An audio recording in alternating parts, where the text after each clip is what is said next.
बिस्मिल्लाहिर्रहमानिर्रहीम। अस्सलाम वालेकुम। किचन विद अनुषा में खुश आमदीद। अल्लाह ताला से दुआ है आप जहाँ रहें खुश रहें, आबाद रहें, अल्लाह ताला की रहमतों के साए में रहें, आमीन। आज जो रेसिपी हम बनाने जा रहे हैं वो है कीमा मैक्रोनी। उसमें हमने जो ये मैक्रोनी थी ये बॉयल कर ली है ऑयल के 2 चम्मच डालकर और हल्दी जायका नमक डाल के इसको बॉयल कर लिया है और छानने में छान लिया है। कीमा है 1 पाव और ये हमने ऑयल ले लिया है, आधा कप ऑयल है। और ये जो सबसे पहले हम ये लहसुन का बघार लगाएंगे चॉप किए हुए हैं, और ये प्याज है ये डलेगी।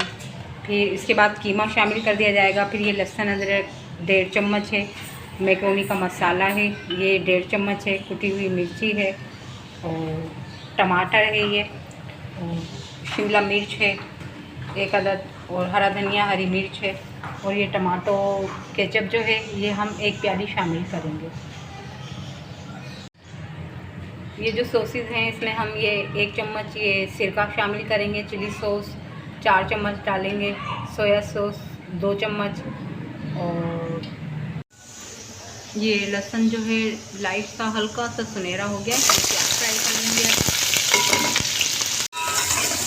इसको भी लाइट ब्राउन करना है, ज़्यादा डार्क नहीं करना वरना इसका कलर बुरा लगता है। अब ये कीमा डाल के भून लिया है, इसको खूब अच्छी तरह फ्राई कर लिया है, गोश्त की लीक निकल गई है।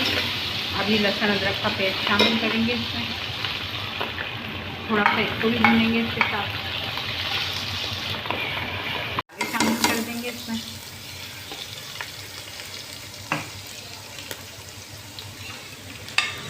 इसको पानी डाल के भून लेंगे।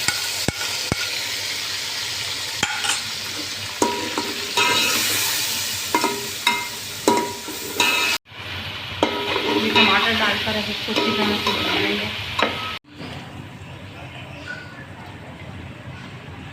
ये 2 चम्मच ये ले लिए हैं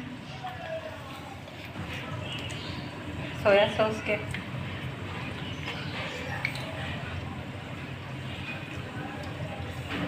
ये 4 चम्मच चिली सॉस,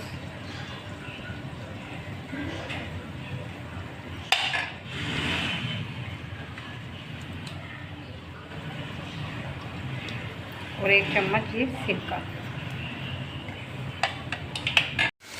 वो केचप हमने अब आधे कप जितना डाल देना है बस, और सॉसेस भी इसमें शामिल कर दिए थे, अब केचप भी शामिल कर दिया है। इसको अच्छी तरह से ये भून कर तो बस मैक्रोनी शामिल कर देंगे। बस ये सॉसेस सारे डल गए हैं। ये शिमला मिर्च हरा धनिया हरी मिर्ची एक साथ शामिल कर देंगे। बस इसको 5 मिनट दम पे लगाएंगे ताकि इसकी खुशबू आ जाए शिमला मिर्च की, और मैक्रोनी तैयार। बहुत शानदार बहुत लजीज बनी है, बहुत प्यारी खुशबू आ रही है। ज़रूर ट्राई कीजिए। आप रेसिपी पसंद आए तो लाइक और सब्सक्राइब ज़रूर कीजिए। अल्लाह हाफ़िज़।